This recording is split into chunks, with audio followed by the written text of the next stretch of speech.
एक बार एक व्यक्ति महात्मा से पूछता है कि बनते, क्या ये सत्य है कि व्यक्ति के आसपास के लोग अपने ही उनके लिए शत्रु बन जाते हैं? ये सुन महात्मा कहते हैं कि अक्सर ऐसा होता है कि हमारे अपने हमारे लिए समस्याएं उत्पन्न कर देते हैं और हमें उनसे खतरा होता है, और ऐसा केवल उनके भीतर हमारे लिए भरी हुई ईर्ष्या के कारण होता है। ये सुन व्यक्ति कहता है कि लेकिन कोई क्यों हमारी खुशी को देख, आगे बढ़ता देख हमसे इतनी ईर्ष्या करता है, जबकि हमने उसका कुछ बुरा भी नहीं किया। ये सुन महात्मा कहते हैं क्योंकि जो व्यक्ति स्वयं परिश्रम नहीं करता, अपने लक्ष्य की तरफ केंद्रित नहीं होता, वो दूसरे को भी सफल होते देख नहीं पाता, और तब वो उसके लिए बाधा बनकर उसके मार्ग में आ जाता है। और हम ये समझ नहीं पाते कि हमारे लिए वही आसपास के लोग खतरा है।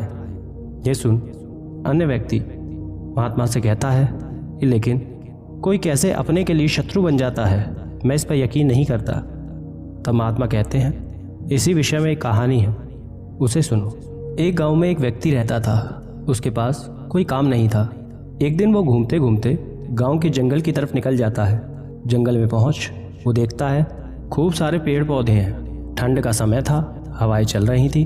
व्यक्ति वहीं कुछ नीचे पड़ी लकड़ियों को लेकर बैठ जाता है। तभी बैठे बैठे उसके मन में एक ख्याल आता है कि इस जंगल में कई सारे पेड़ पौधे हैं, यदि मैं यहाँ से रोज़ पेड़ काट कर ले जाऊँ और उन्हें बेचूँ तो उससे बहुत फ़ायदा होगा। उसे ये ख्याल अच्छा लगता है और वो यही सोचकर घर लौट जाता है।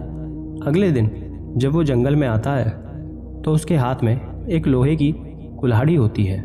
उसे ले वो पेड़ काटने के लिए चला जाता है। तभी उस व्यक्ति को देख कुछ पेड़ आपस में ये कहने लगते हैं कि हम इतने समय से इस जंगल में साथ रह रहे हैं, लेकिन आज तक किसी ने हमें नहीं काटा, लेकिन आज लगता है कि हम सब काट दिए जाएंगे।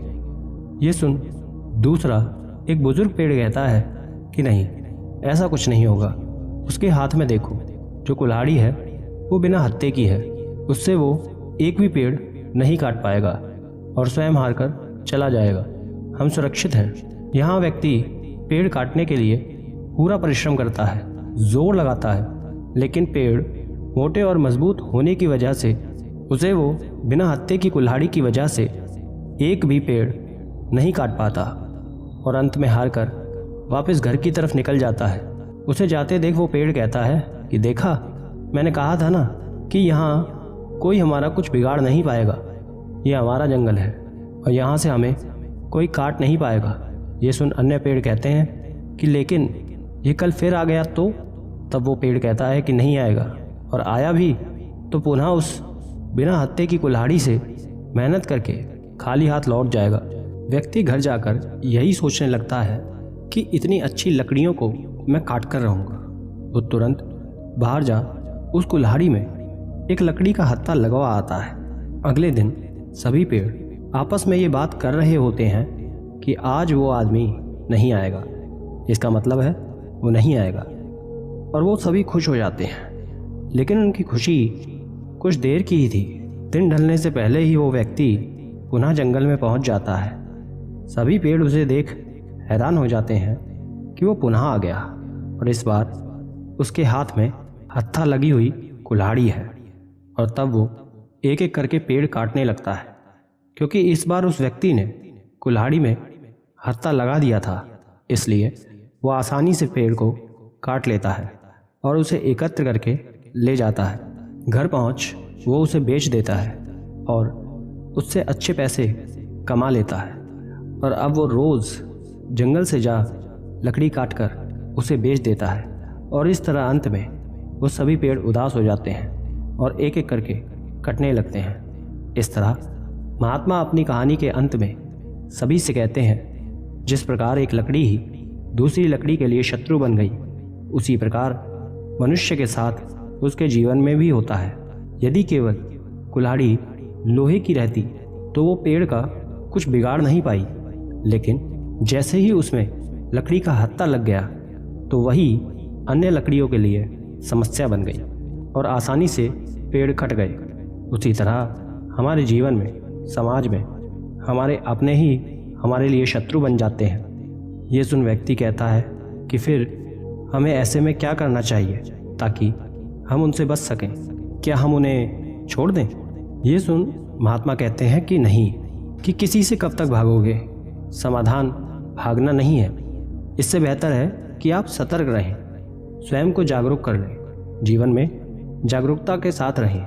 जब आप अपने लक्ष्य की तरफ बढ़ें तो स्वयं को उन सबसे बचा कर रखें। वो आपका कुछ बिगाड़ नहीं पाएंगे। व्यक्ति यदि सतर्क होकर आगे बढ़े, लक्ष्य की तरफ ध्यान दे, तो कोई बाधा उसका कुछ बिगाड़ नहीं पाएगी। ये सुन व्यक्ति को उनके प्रश्नों का उत्तर अब मिल जाता है और वो महात्मा को धन्यवाद देकर लौट जाते हैं। एक बार एक संत किसी नगर में उपदेश दे रहे थे। वो कहते हैं कि व्यक्ति को सोच समझकर अपने शब्दों का इस्तेमाल करना चाहिए, अपनी वाणी पर नियंत्रण करना चाहिए। जो दूसरे के साथ मधुर व्यवहार करता है, सम्मान देता है, उसी को वापस सम्मान मिलता है। यदि आप कोई काम किसी से करवाना चाहते हैं तो उसके साथ ज़ोर ज़बरदस्ती से नहीं बल्कि मधुरता के साथ करवा सकते हैं, क्योंकि प्रेम से किसी को कुछ कहने पर अपनेपन का एहसास होता है।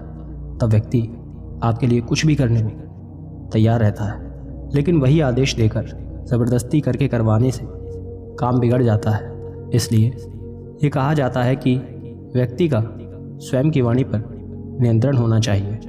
उसे पता होना चाहिए कि कब किस परिस्थिति में क्या बोलना चाहिए, किससे कैसी बात करनी चाहिए। एक बार की बात है, एक नगर का एक राजा था। वो किसी अन्य नगर की यात्रा करके लौट रहा था। गर्मी का समय था। राजा के साथ उसके सभी सैनिक भी साथ ही थे। मार्ग लंबा था। राजा अपने घोड़े पर बैठ आगे बढ़ता जा रहा था, लेकिन गर्मी के कारण कुछ देर बाद वो जंगल के पास विश्राम के लिए रुक जाते हैं और राजा को बहुत ज़ोर से प्यास लग जाती है। वो अपने सैनिक से कहता है कि मेरे लिए पानी की व्यवस्था करो। सैनिक राजा के आदेश पर जंगल की तरफ बढ़ता है। थोड़ा घूमने के बाद उसे एक वृद्ध व्यक्ति की झोपड़ी दिखाई देती है।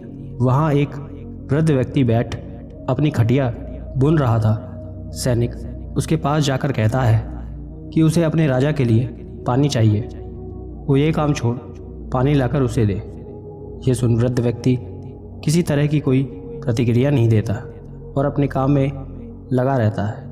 ये देख सैनिक भड़क जाता है। वो 2-3 बार उसे पानी देने के लिए कहता है, लेकिन वो वृद्ध सुनता ही नहीं। ये देख वो वापस राजा के पास चला जाता है और कहता है कि राजन, इतनी दूर में कहीं पानी नहीं है। एक वृद्ध का घर बड़ी मुश्किल से मिला, लेकिन उसने पानी नहीं दिया। ये सुन राजा अपने मंत्री को भेजता है और कहता है कि जाओ तुम उस वृद्ध से पानी ले आओ। मंत्री चला जाता है। वहाँ पहुँच वो देखता है कि वृद्ध झोपड़ी के बाहर की सारी घासों को साफ कर रहा था।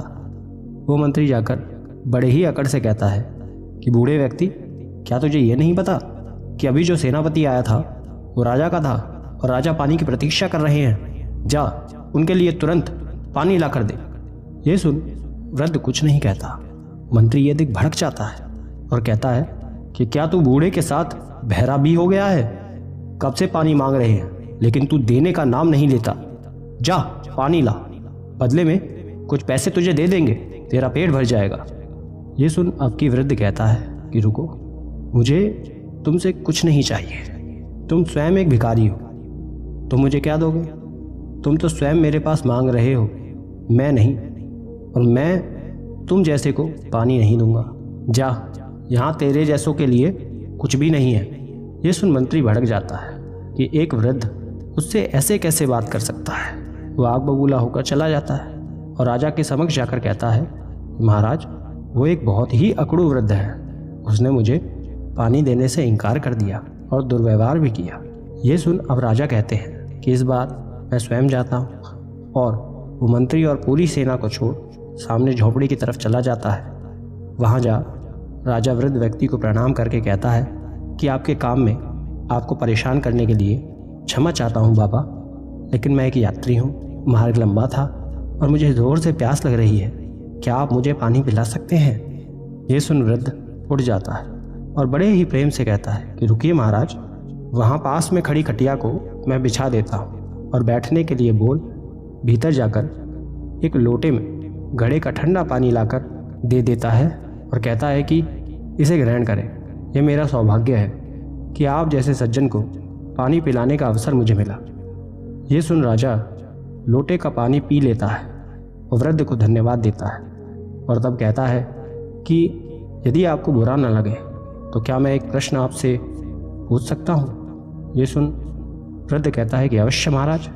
तब वो कहता है कि कुछ देर पहले मेरे मंत्री और सेनापति भी आपसे पानी मांगने आए थे, लेकिन आपने उन दोनों को पानी नहीं दिया और मुझे एक बार में दे दिया, ऐसा क्यों? ये सुन वृद्ध व्यक्ति जोर से हंसता है और कहता है कि मैं जानता हूँ कि वो आपके मंत्री थे, लेकिन मेरे ऐसे करने के पीछे एक कारण था। व्यक्ति के वाणी के व्यवहार से हर व्यक्ति के वास्तविक स्तर का पता चल जाता है। जब आपके दोनों व्यक्ति मेरे पास आए, उनका व्यवहार वाणी बहुत ही कटु थी। उस समय वो मांग नहीं रहे थे, आदेश दे रहे थे। उन्हें ये पता नहीं था कि किससे कैसे व्यवहार करना चाहिए और क्या बोलना चाहिए। उनका व्यवहार इतना खराब था जो मुझे बिल्कुल नहीं भाया। उन्होंने ना केवल दुर्व्यवहार किया बल्कि अपमान भी किया, और ऐसे व्यक्ति की मैं कभी सहायता नहीं करता।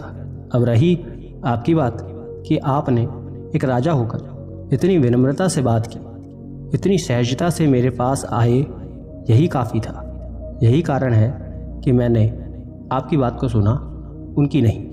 बहुत सीधी सी बात है, कोई भी व्यक्ति क्यों ना हो, चाहे राजा हो या रंक हो, व्यक्ति की वाणी में नम्रता होनी चाहिए, मधुरता होनी चाहिए। जब हम अपनी वाणी को सदैव मीठा रखते हैं, मधुर वचन बोलते हैं, सभी को एक समान सम्मान देते हैं, प्रेम देते हैं, स्वयं की मीठी बोली से किसी को दुख नहीं बल्कि सम्मान देते हैं, स्नेह देते हैं, तो हर कोई हमें सम्मान देता है, अपने पास चाहता है, उनके लिए कुछ भी करता है। लेकिन वहीं हम उनके साथ कड़वा बोलेंगे तो कोई कभी भी आपको प्रेम नहीं देगा। आप एक राजा हैं, आपने वाणी का सहज भाव रखा और परिणाम आपके सामने है। ये सुन राजा उठकर खड़ा हो जाता है और कहता है कि सत्य कहा आपने, व्यक्ति को सोच समझकर बोलना चाहिए। मेरे जो मंत्री ने आपसे व्यवहार किया उसके लिए मैं क्षमा मांगता हूँ। और इतना कह वो वहाँ से आगे बढ़ जाता है। मंत्री और सेनापति के पास जा वो कहता है कि आगे बढ़ते हैं। दोनों पूछते हैं कि क्या आपने पानी पी लिया? राजा कहता है कि हाँ। ये सुन वो कहते हैं कि लेकिन ऐसा कैसे, हमें तो उसने कोई उत्तर ही नहीं दिया, दुर्व्यवहार अलग किया, आपको कैसे पानी दे दिया? ये सुन राजा कहते हैं कि जिस दिन तुम दोनों स्वयं की वाणी पर संयम रख लोगे, ये जान जाओगे कि व्यक्ति को कब, कैसे, किस तरह से बोलना चाहिए, वो स्वयं सम्मान का पात्र बन जाएगा। इतना कह राजा मार्ग में आगे बढ़ जाता है। अतः इस कहानी द्वारा बहुत सरल बात कही गई है कि व्यक्ति चाहे राजा हो या गरीब, सम्मान और प्रेम हर कोई चाहता है। इसलिए कभी किसी के साथ ऐसे शब्दों का उपयोग ना करें जो आपको दुख दे, और साथ ही आपके संबंधों में मधुरता होनी चाहिए। और ये तब होगा जब व्यक्ति स्वयं की वाणी को सोच समझकर उपयोग करेगा, सही वचनों को बोलेगा। उस राजा की भांति उसने स्वयं के वचनों को मीठा रखा, जिसके बदले उसने सम्मान पाया। वहीं उसके साथी द्वारा दुर्व्यवहार पर उन्हें दुत्कार दिया गया। तो बस यही अंतर है कि सोच समझकर सहजता से बोलो। धन्यवाद।